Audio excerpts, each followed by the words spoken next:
Good morning. In this session, I would quickly tell you about what the Department of Science and Technology does and what it has been doing for the last 6 years, in particular related to some of the new directions, teams, and new programs that bring in a new energy into our science, technology, and innovation ecosystem.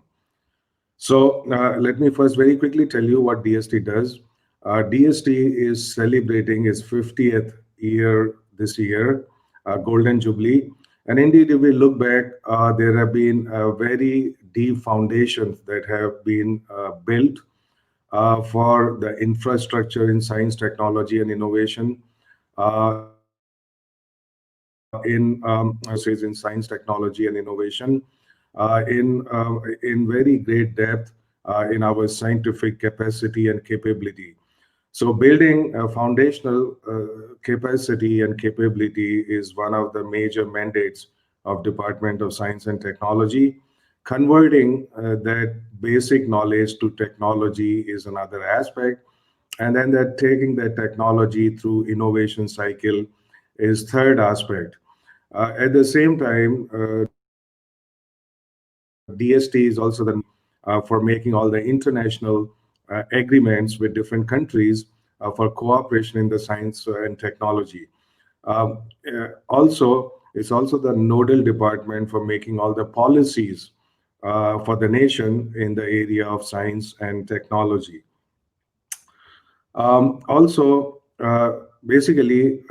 DST is agnostic to the area of science and technology which is supported, but based on the relevance and competitiveness. Everything from atoms to astrophysics is supported throughout the country in universities, in IITs, in ISERs, in R&D labs, even of other ministries. In addition to that, DST has 25 of its own institutions of science and technology. Some of them are world famous. For example, the one Jawaharlal Nehru Center for Advanced Scientific Research in Bangalore has been rated by Nature Index as the top seventh institution in quality of research in the whole world. That comes as a little bit of a surprise to many of my friends also. But when you measure the quality of research, there are very precise parameters for it. And we could be truly proud that we have world-class institutions which are ahead of many of the popular names globally. Um, Many of these institutions are over 100 years old, created by the deep scientific minds like C.V. Raman, J.C. Bose, S.N. Bose, and so on. So these are the strengths on which we build.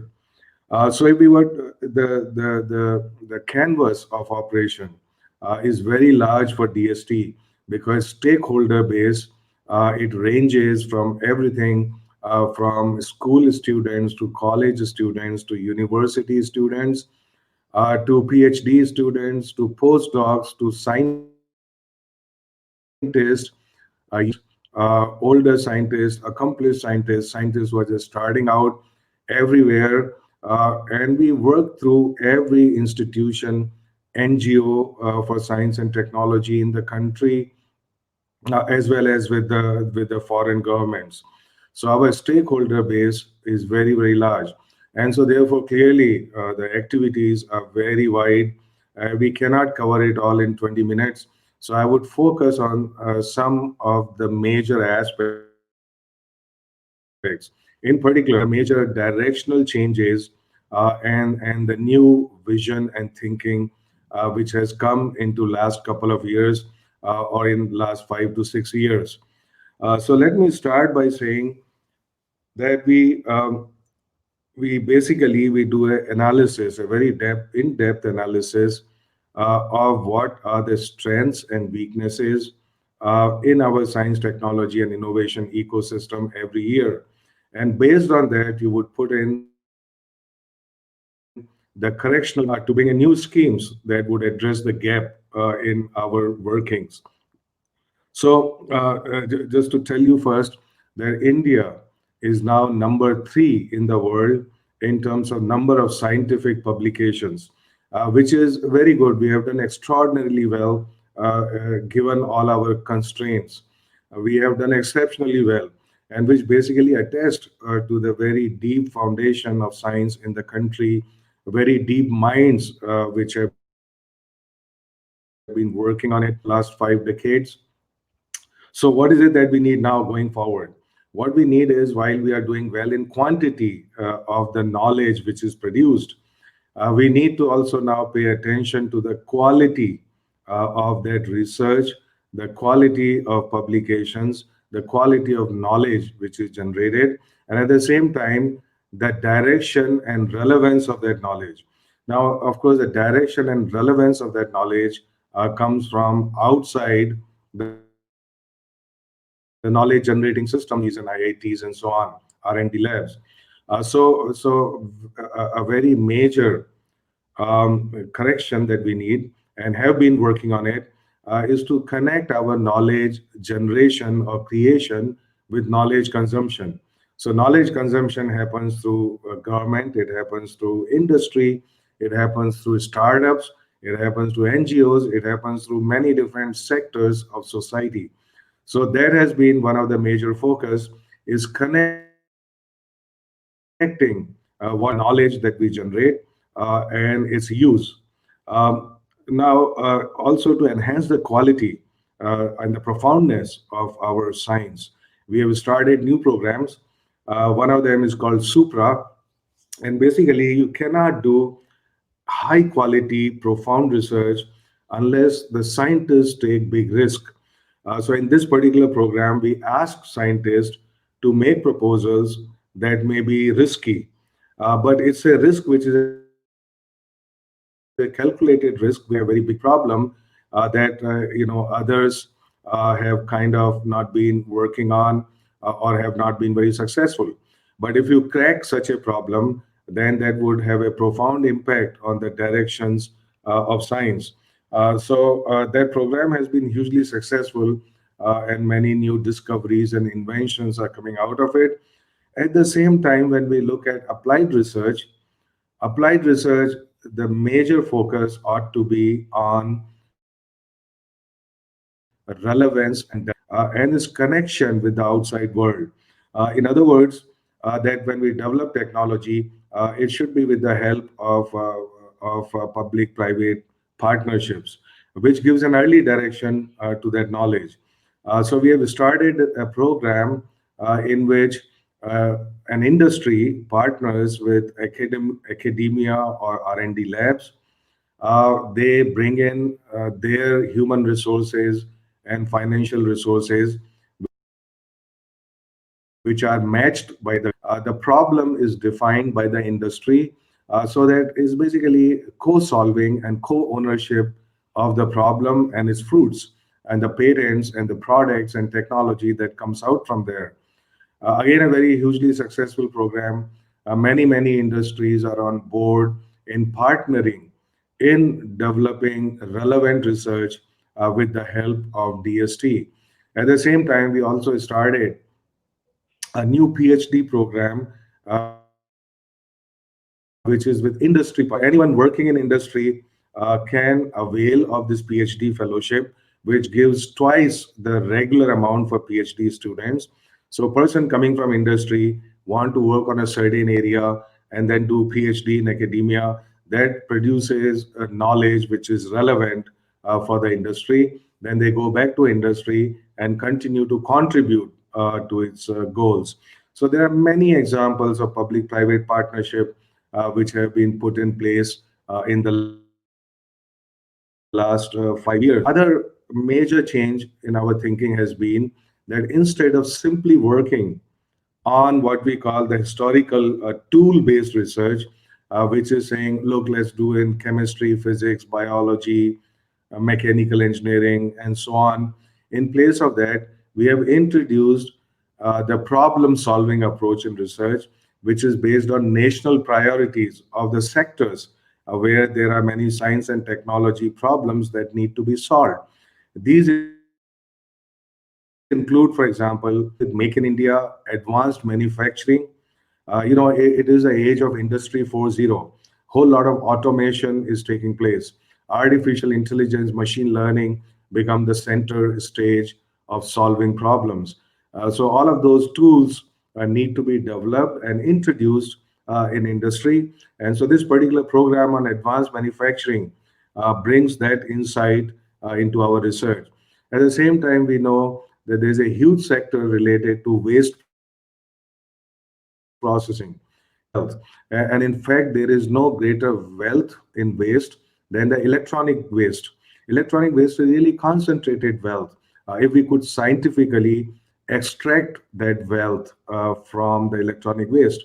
So there's a new program in processing of electronic waste as well as plastic or polymer waste as well as biomedical waste, which is very toxic. And often hospitals don't know what to do with it. So to introduce really good scientific practices, processing is the aim of that program. Together with that, there are new programs in clean energy, in energy storage, in clean water and air, which are, of course, all the national priorities, which require a lot of inputs from science, technology, and innovation. There are many other examples of that. Now, how do we actually do all of this? So, several new programs which are focused on this. Oh, and I should also tell you a program called Satyam. Satyam is science and technology of yoga and meditation. Now, yoga and meditation, of course, has very deep roots in India. And this is an area of research in science and technology which is taken up in the top universities in the world. But we have been little bit lagging behind and really addressing using modern tools of science and technology, the conditions, the circumstances in which yoga and meditation both as a lifestyle as well as for regaining health. Um, we have been partnering also with other ministries, for example, Railway Technology Mission, in order to make use of technology, develop technology which is relevant for railways. Many good things have come out of it. For example, automation of wagon making using principles of Industry 4.0, which has in fact doubled the capacity where it was tried one of their manufacturing facilities. Also, with the Ministry of Education, Higher Education, there is a hugely successful program called Imprint. The idea in Imprint is to develop the basic knowledge, but also to convert that knowledge into products and technologies. This is a program which is being implemented by IITs, and Department of Science and Technology has partnered with Ministry of Education on a 50-50 basis and also handle all the processes of Imprint to make it a very successful program. Similarly, there's a new program in developing biomedical devices. We all know that biomedical devices, about 80% of them are imported. So there are a whole lot of programs and focus on finding substitutes for imported products and technologies. And that's going to pick up a lot of steam now.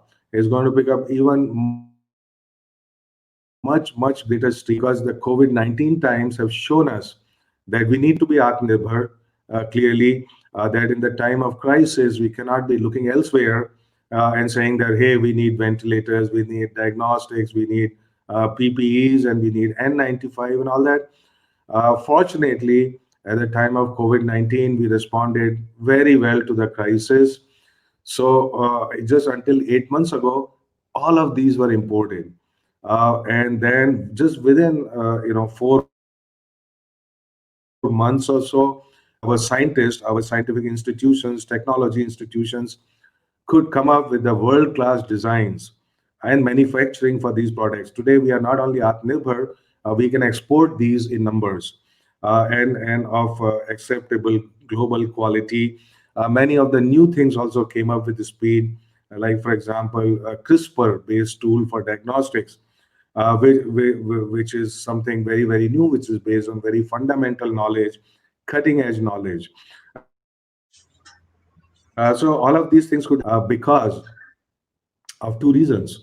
The first reason is that there was already a very deep foundation of infrastructure and scientific minds based on which we could build very quickly. The second thing is that during this period, the industry, academia, startups, and the government could work together with a shared vision, with a shared vision, with a very good direction as to what was needed. Co-ownership of these projects allowed for us to proceed in a very quick manner. Now, this is a lesson which would not be forgotten. So, all our missions going forward in the future would have co-ownership and partnership of all of these three different corners of the triangle of science and technology, if you would. These three corners are government, including line ministries, not just scientific ministries, line ministries that use products, industry, which includes the startups, and the third corner of the triangle is academia and R&D labs. So if we could bring all of them at the same platform right from the beginning, then it's fairly clear that we actually that we as a country we don't lack anything. We basically what we lack is that we have been working in silos, and we need to clearly remove all the partitions of these silos, so that we could move forward very quickly. One of the very important aspects which has become very important in last 5 years is innovation and startups. So innovation and startup clearly is a very special entity because it is connected to knowledge creation on backend, and it is connected to knowledge use on its front. So it is the twilight zone between, if you would, between academia and industry and market and society.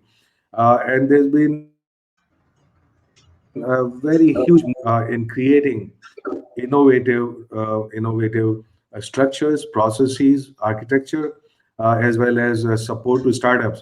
So what we realized 5 years, 6 years ago is that innovation to succeed, to startups to succeed, they require an end-to-end support of their innovation chain. This chain, the innovation chain, consists of training, mentoring, scouting, starting from there to prototyping before you do incubation, then seed support, making exit plans, making manufacturing plans, or generating intellectual property, having networking, having investment, and all of this, and maybe a fellowship to keep you floating until you become successful. So we made a new program called Nidhi, which has been hugely, hugely successful, and is based on simple philosophy that innovation is a chain, and that every link of this chain has to be fully empowered. So I'm so happy to tell you that in last 5 years, we made more incubators and supported more startups than in the previous 50 years. So you see, clearly, innovation and is an idea whose time has come, and they are so successful. A third-party evaluation of our incubators and startups basically showed that in last 5 years they created 28,000 crores of new wealth, and they created 80,000 jobs. So this is fantastic because our investment, the government investment of DST in there, was rather limited. Let us say maybe over little over 1,000 crores. So that kind of rate of return on your investment through innovation is totally unheard of, is unprecedented. And we want to now, going forward in the future, we have a new model to scale up the number of tech startups. Today, DST has been supporting over 3,000 technology startups. Many of them hugely successful, and they also come time of COVID-19. So we could identify over 80 startups which are nearly ready or could be very quickly ready for the products which are related to COVID 19. And they have all indeed contributed a great deal to our Atmanirbharta in this domain.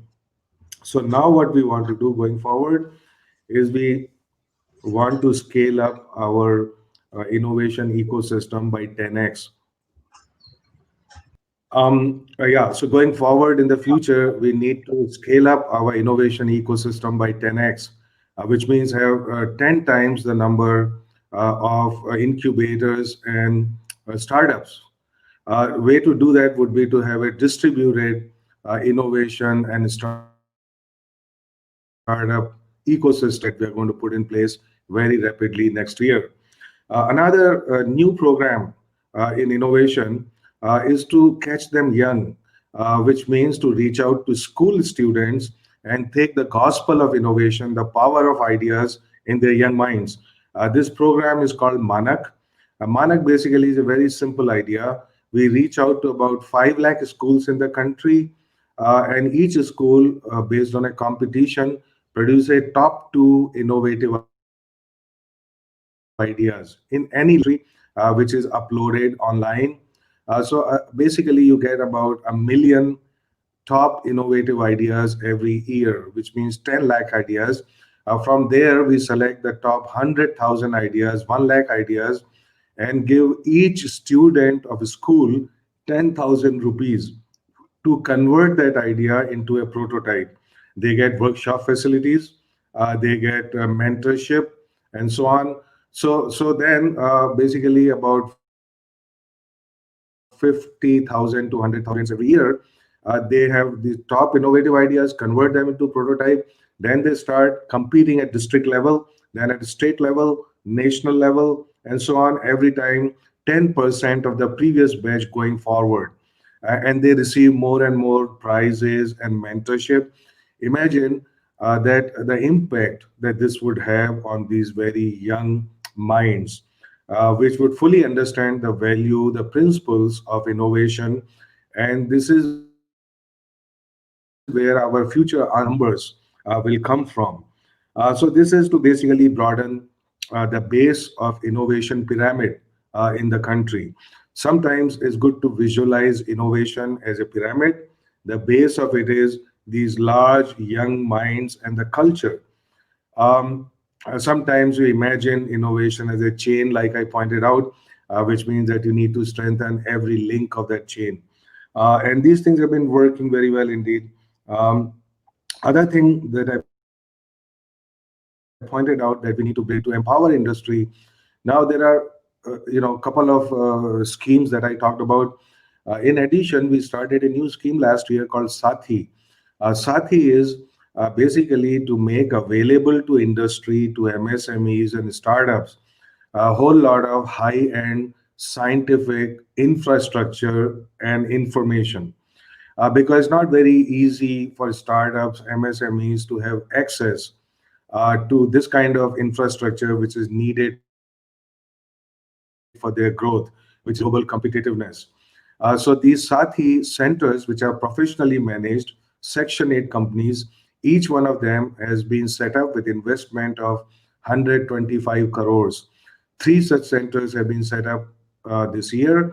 Every year we would set up three new centers, and that basically means that all the testing facilities, standardization of products, as well as rapid prototyping of products,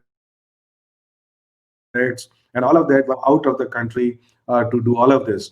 So this is going to truly empower our industry, especially the small and medium scale industry, as well as startups. Another thing that we have been paying great attention to is the diversity, inclusion, and equity in our scientific funding, in our scientific processes. Now, this diversity and inclusion, one major component of it is women scientists. Colleges like IITs and NITs today, their numbers are very small. In IITs, 10 to 12%. We have started a new program called Vigyan Jyoti that would address, it would enroll 50,000 top performing girls in high school and those who want to get into engineering, technology, mathematics, theoretical sciences, areas which are hugely underrepresented by women.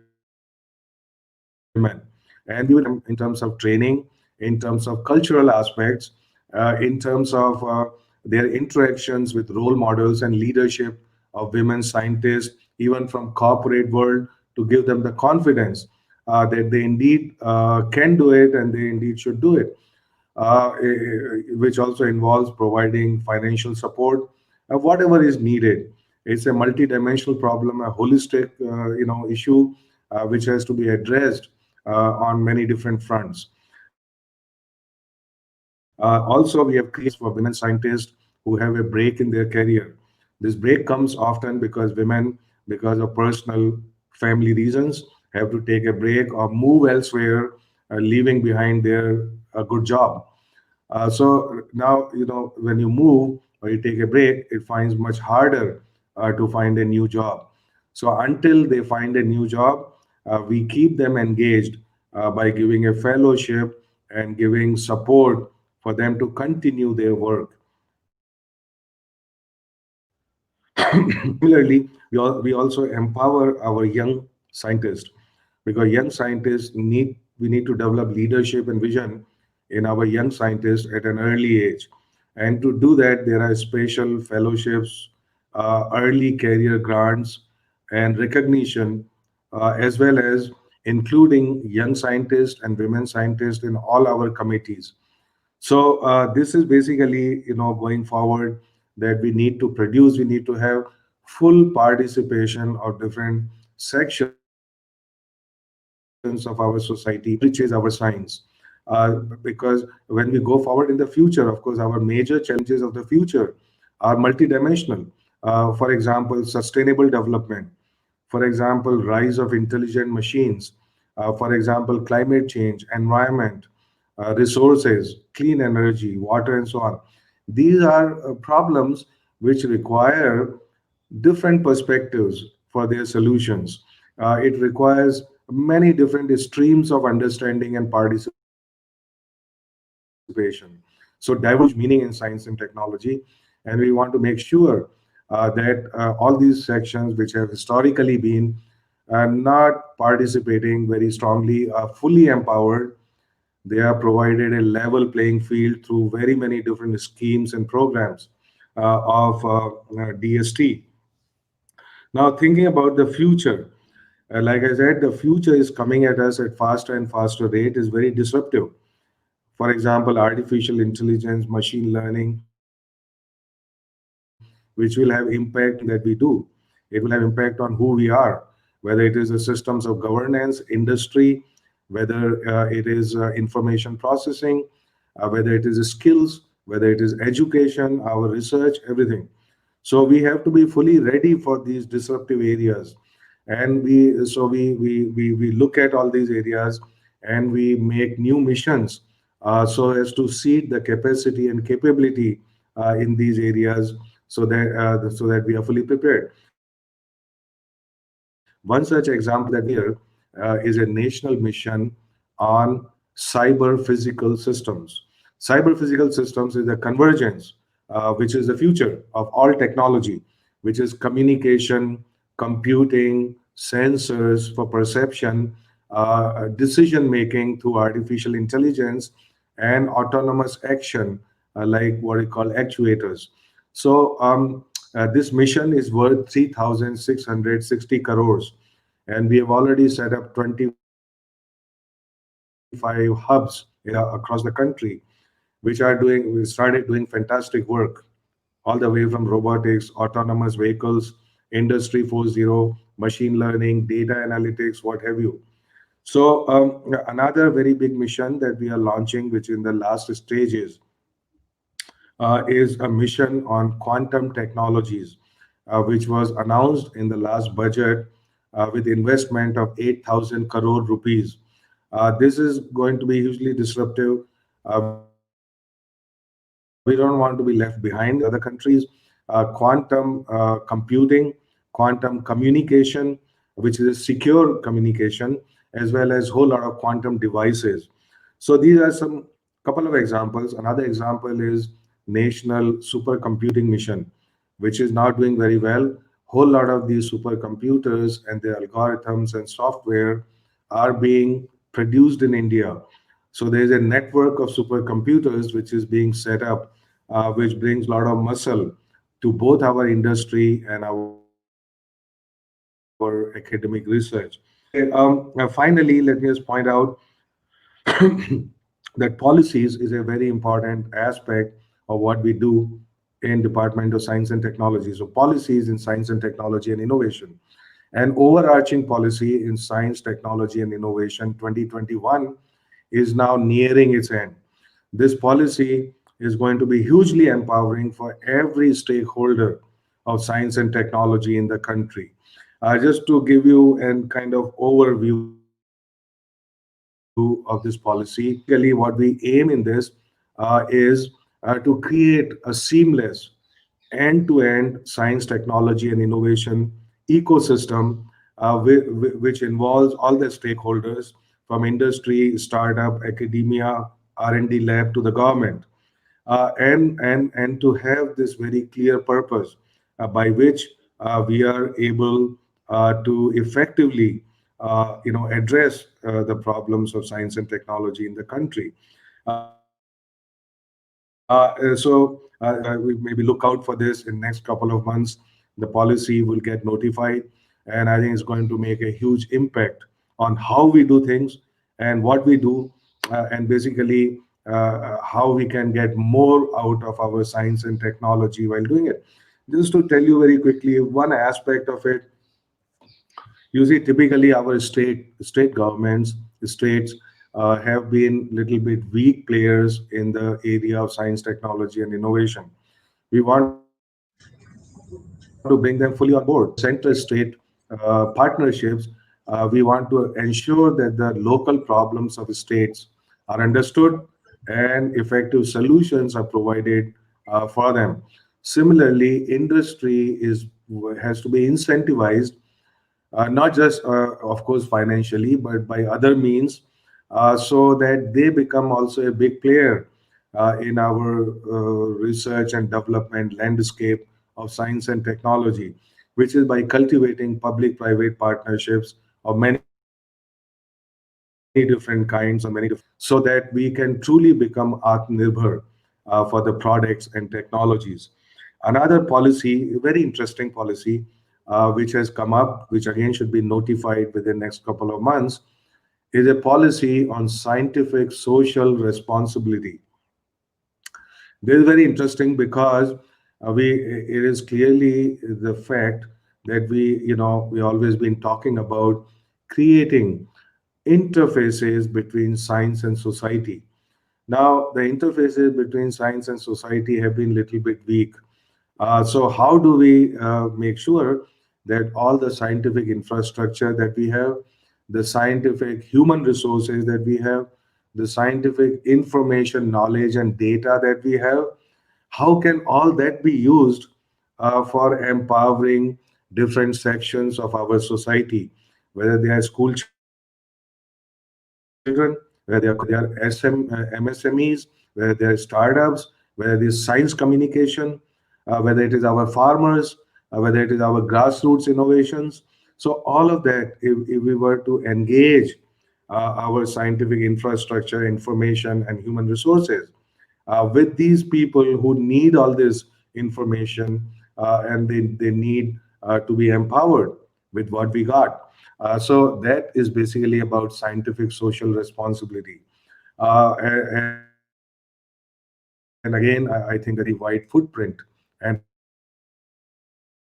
impact on society. In fact, scientific communication and developing scientific temper is also a very important part of it, because we know that many scientists, they are not really, they are not into popular scientific writing. At the same time, the science journalism, also the journalists, also are very limited in numbers, So our science reporting in popular press is rather weak for the society, because the excitement of science, the usefulness of science, and why science is so important, and all our future actually hangs on it, all our future builds on it. That aspect has to be conveyed very strongly to society. So we have started new programs in science communication. Anybody who's listening to it, I would urge them to see a new OTT channel. It's called India Science. Every day, 2 to 2 hours of new programs, and there's a huge library, searchable library of fantastic programs in every area of science and technology that has been produced. So India Science OTT channel, so it's available. Just download the app or through browser. You can All of us can actually see it. Another very interesting program we started is we said, look, all PhD students and postdocs should write one popular science story based on their area of research. This has become indeed so popular. Last year, we received 5,000 entries in this. The top 140 entries are recorded. And basically, also, we run workshops on how to write popular science stories. So I think that that would catch on in a big way because it excites young minds, and it is hugely beneficial even for the authors of these stories. Why is it beneficial? Because when you write a popular science story, then one has to think about, hey, how does my research connect with the larger concerns of science and society? So this kind of insight is very important for our scientists, our young scientists who are preparing for a career in science. Yet another policy is related to data or geospatial data. I would now conclude very quickly, but just pointing out that another very big mission that has been started is geospatial mapping of the entire country by digital technologies like drones, like LiDAR, and all these sensors, which can produce the entire map of the country at the accuracy of 10 centimeter. And that process has happened, and that is so vital for any planning, for any decision making, and for governance in the country. All I want to say is conclude by saying that technology is the essential tool of what we do today and how we build our future. And so the major direction that Department of Science and Technology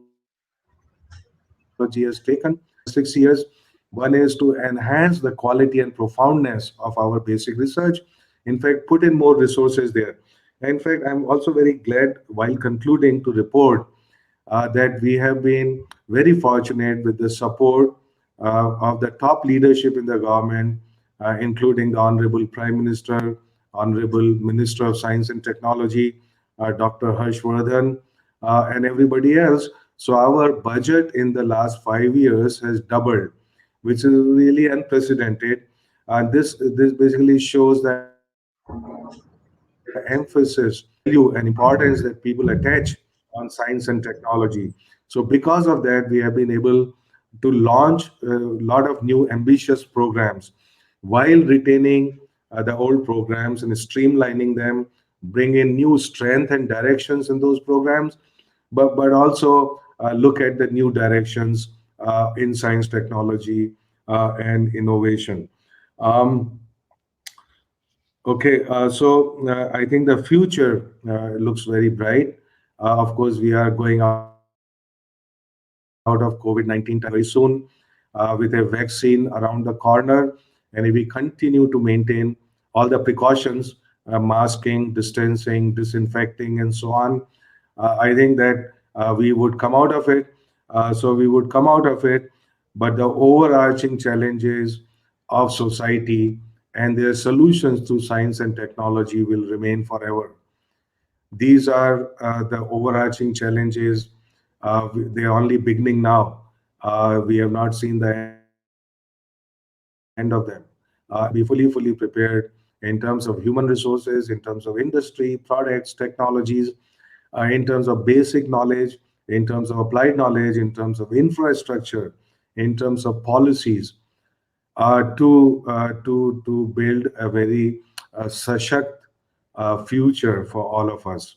Thank you very much for listening to this little talk. There is so much more actually to share. The lack of time, it's not possible to share micro detail. But all I want to say is there's been a fantastic journey for DST of 50 years and for me of 6 years in DST. Thank you very much. Thank you so much, Okay. sir, for your valuable time.